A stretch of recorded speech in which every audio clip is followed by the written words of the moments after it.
नमस्ते जी, नमस्ते। मैं हर्षवर्धन भारत की धरती से आपका फिर से स्वागत करता हूँ। मैं हर्षवर्धन भारत की धरती से फिर से आपका स्वागत करता हूँ। अपने उन सैनिक भाइयों को सलाम पेश करता हूँ जो हमारे लिए दिन रात एक किए हुए भाई। और अपने सब्सक्राइबर भाइयों से कहना चाहता हूँ, मुझे लाइक कीजिए, सब्सक्राइब कीजिए। भाई आज का मेरा ब्लॉग और मंत्रणा बहुत इंटरेस्टिंग है। मैं ये सोच सोच कर परेशान हो रहा था कि इतना ज़्यादा डॉक्टर कैसे बन गए भाई। जो रेडिकलाइज होने वाले मेंबर हैं, जो रेडिकलाइज होते हैं, इतने ज़्यादा डॉक्टर कैसे बन गए कश्मीर के। कमाल होगी। आज तक ये बात मेरी समझ से नहीं आई थी। और दूसरी बात, कैसे माता वैष्णो देवी ट्रस्ट में भी डॉक्टर बन गए।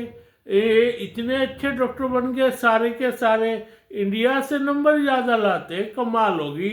मेरा दिमाग सोच सोच के हैरान परेशान हो गया था भाई, सोच सोच के हैरान परेशान हो गया था।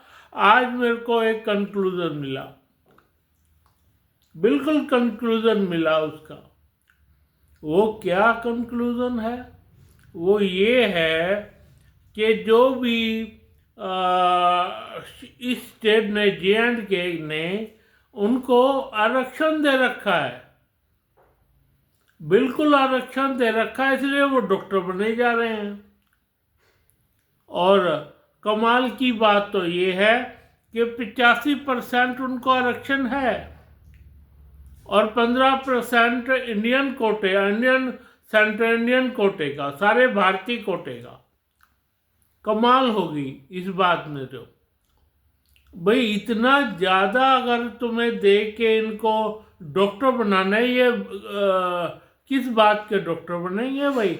या जो खेल क्या खेल रहा है, खेल रखा है J&K गवर्नमेंट ने। और उसकी बातें सुन लो, उमर अब्दुल्ला की, उनकी बातें सुन लो तो आपको साफ एहसास हो जाएगा कि इन लोगों ने किस कदर धांधलेबाजी की है। कमाल हो गया ये तो। भाई जिन डॉक्टरों को नीट की परीक्षा पास करते करते पानी आ जाता है ऊपर से नीचे तक, उनमें से भी हाईएस्ट पढ़ने वाले डॉक्टर ही पहुंच पाते हैं। तो J&K और जम्मू एंड कश्मीर से इतने डॉक्टर कैसे बन रहे हैं भाई? इतनी पढ़ाकू जनता थी, हम तो पागल थे। इतनी पढ़ाकू, इतनी पढ़ाकू जनता थी कि हमने ध्यान ही नहीं दिया उन पर। कोई नहीं भाई, ये सब आरक्षण का खेल है। आरक्षण दिया जा रहा है इन मोहम्मडन्स को, आरक्षण। और 15% जो है भाई इंडियन कोटे से आरक्षण, और जो पहले ही भाग चुके हैं। जो कश्मीरी पंडित तो पहले ही भाग चुके हैं तुम्हारा प्रदेश छोड़ के। उनको किस बात का आरक्षण? जो अच्छा माइनॉरिटी को दोगे। माइनॉरिटी में कितने सिख भाई हैं, कुछ हिंदू भाई रह गए, इसलिए वो बंदे हैं।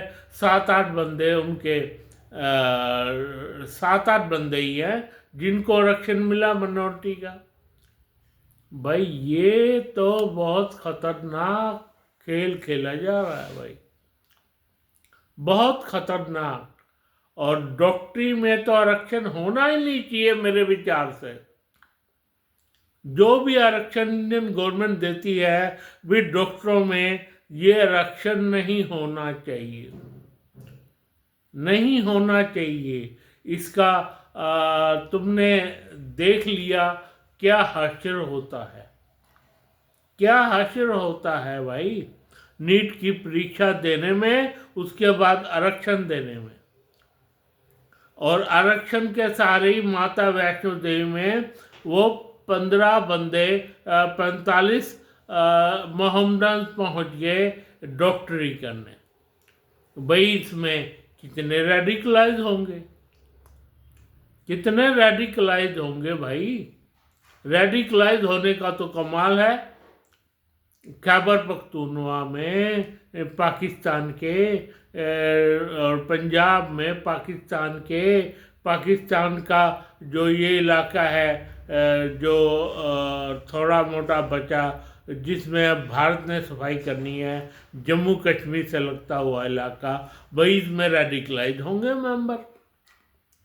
तुम सारे बच्चे रेडिकलाइज कर दो भाई। ये बहुत आज भी जम्मू एंड कश्मीर का बहुत खतरनाक खेल खेला जा रहा है, और ख़ासकर इन 3-4 पुलवामा के आसपास डिस्ट्रिक्ट में।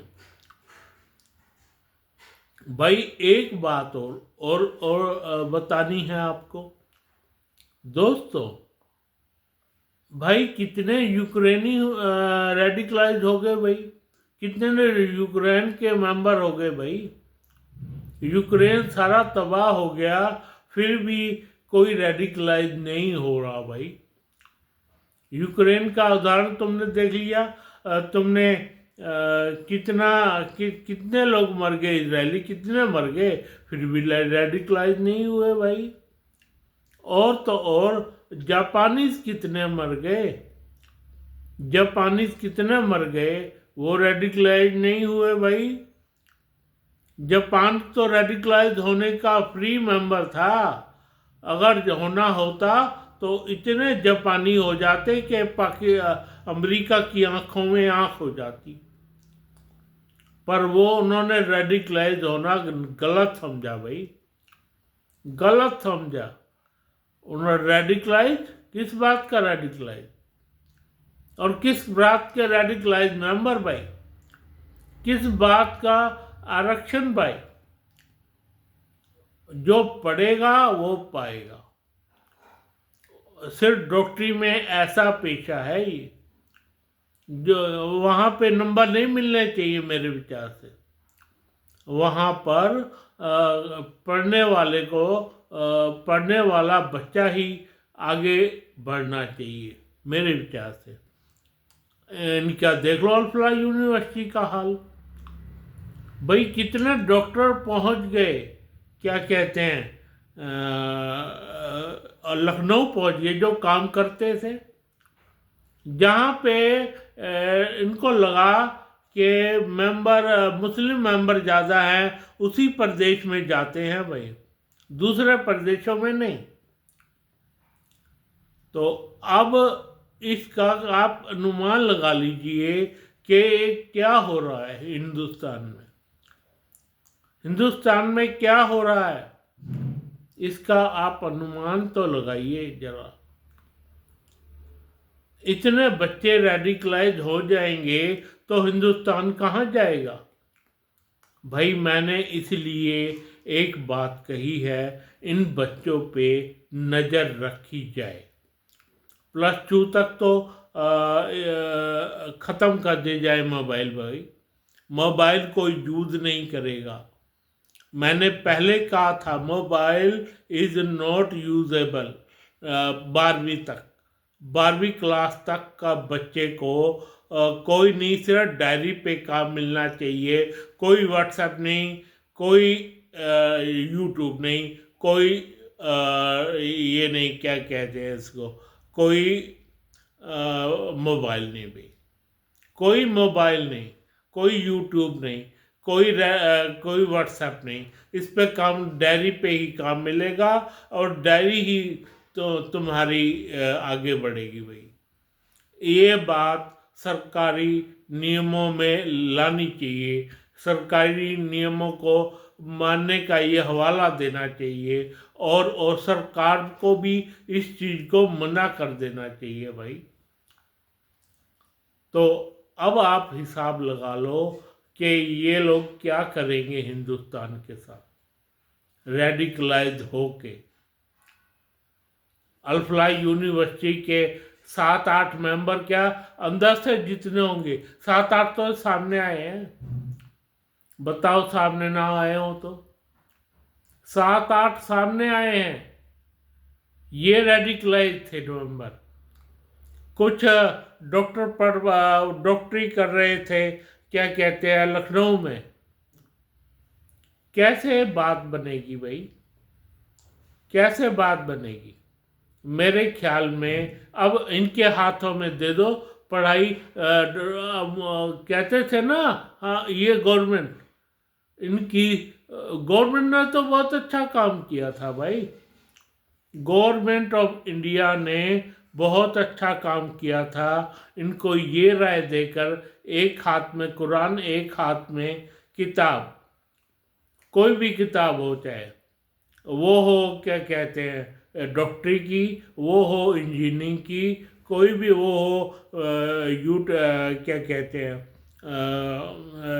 सिविल इंजीनियर की, कोई भी किताब हो भाई, कोई भी मैकेनिकल की, ऑटोमोबाइल इंजीनियर की, कोई भी आर्किटेक्ट की। तो ये तो काम बहुत अच्छा किया था, पर इन्होंने क्या किया? इन्होंने क्या किया? हम तो रेडिकलाइज होंगे पक्का। उमर अब्दुल्ला, तुम क्या करोगे? तुमने ही बनाए हैं, तुम चाहते हो कि रेडिकलाइज हो, मेरे देश के नौजवान रेडिकलाइज हो।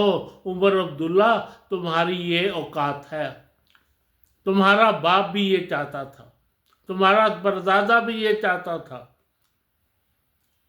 कि इन बच्चों को रेडिकलाइज कर दो और फिर इनका तमाशा देखो। तुम सिर्फ तमाशा देखते हो भाई। उमर अब्दुल्ला, आप सिर्फ तमाशा देखते हैं इन बच्चों के रेडिकलाइज होने का। और ये बच्चे मरते हैं, मरे, मेरे घर से, आपके घर से थोड़े कुछ जा रहा है, आपके घर से कुछ नहीं जा रहा। आप बताओ कैसे ये बच्चे रेडिकलाइज नहीं होंगे भाई? तो इस रेडिकलाइज ना होने का मैंने पहले भी आपको एक जरिया बताया था।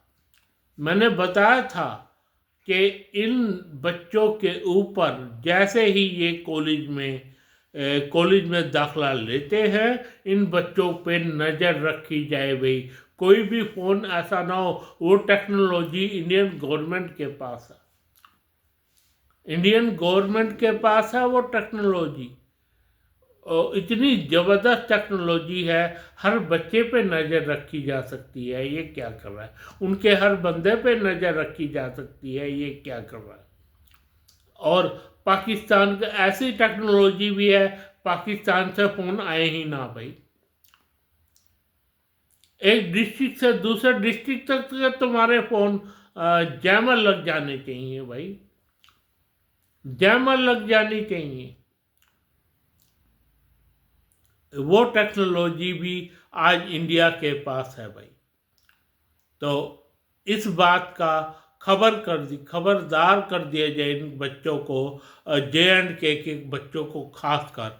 और ये क्या कहते हैं, ये भी हटा लिया जाए, क्या कहते हैं, जो डॉक्टरी में गलत काम हो रहे हैं, जो डॉक्टरी बन रहे हैं, ये भी हटा लेने चाहिए। जो बच्चे आगे इनको किसी और हॉस्पिटल किसी और उसमें दाखला दिया जाए, और किसी और इनको और यूनिवर्सिटी में दाखला दे दिया जाए, और आगे से बंद। उन बच्चों का ना किया जाए भविष्य बर्बाद भाई। जो जैसे तैसे तुमने बना लिए, अब इन डॉक्टरों को डॉक्टरी करने दी जाए जैसे तैसे। उन पर दोबारा से जो बच्चे इसमें शामिल होते हैं, दोबारा से उनके सारे फ़ोनों पर नज़र रखनी शुरू कर देनी चाहिए भाई। ये मेरी सही इल्तिजा है भारत की गवर्नमेंट से कि वो 12वीं के बाद जो बच्चे कॉलेज जाते हैं उन पर बुरी तरह से नज़र रखे। 12वीं के बाद जो कॉलेज जाते हैं उनके नज़र उनके फ़ोन से ही रखे भाई। फ़ोन पे नज़र रखे, किसके फ़ोन आ रहे हैं, किसके जा रहे हैं। और एक बात और एक बंदा एक फ़ोन, कोई दूसरा फ़ोन इस्तेमाल नहीं करेगा। एक बंदा एक फ़ोन, मेरे पास एक है तो तुम्हारे पास भी एक होना चाहिए। कोई 2-2, 3-3, 4-4 फ़ोन नहीं लेगा और एक फ़ोन से ही बैन लगा देना चाहिए और दूसरा कोई फ़ोन नहीं लेगा। एक फ़ोन मिलेगा तुम्हें बस, कोई नहीं। दूसरे फ़ोन का कोई मतलब नहीं तुम्हारी ज़िंदगी में। सिर्फ एक नंबर तुम्हें जो अलॉट किया जाएगा वही तुम्हारा सर्वे सर्वा होगा भाई।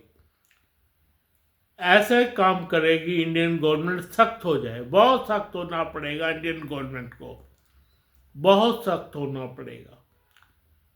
और इसमें पैसे वैसे कोई हिसाब नहीं, सिर्फ एक फ़ोन एक नंबर और उसी पे सारी की सारी आपकी नज़र होनी चाहिए कि फलाना बंदा क्या कर रहा है। और इसमें आपको चाइना से भी, चाहे दुश्मन देश है, कुछ बातें तो अच्छी है, कुछ बातें तो अच्छी है ना भाई। ठीक है, सब पे नज़र रखी जाएगी, सारे के सारे सारा चेहरा आ जाएगा और उसका नंबर भी आ जाएगा।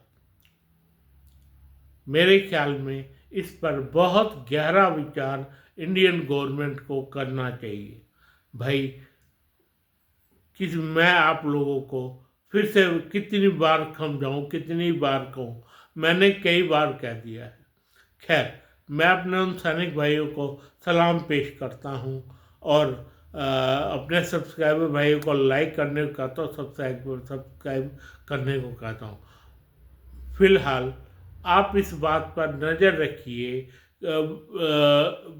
कोई बच्चा प्लस क्या कहते हैं, जैसे कॉलेज में जाते हैं, इन पर नज़र रखनी शुरू कीजिए और एक बंदा एक फ़ोन, प्लीज़, ये बहुत ज़रूरी है। धन्यवाद, धन्यवाद, धन्यवाद।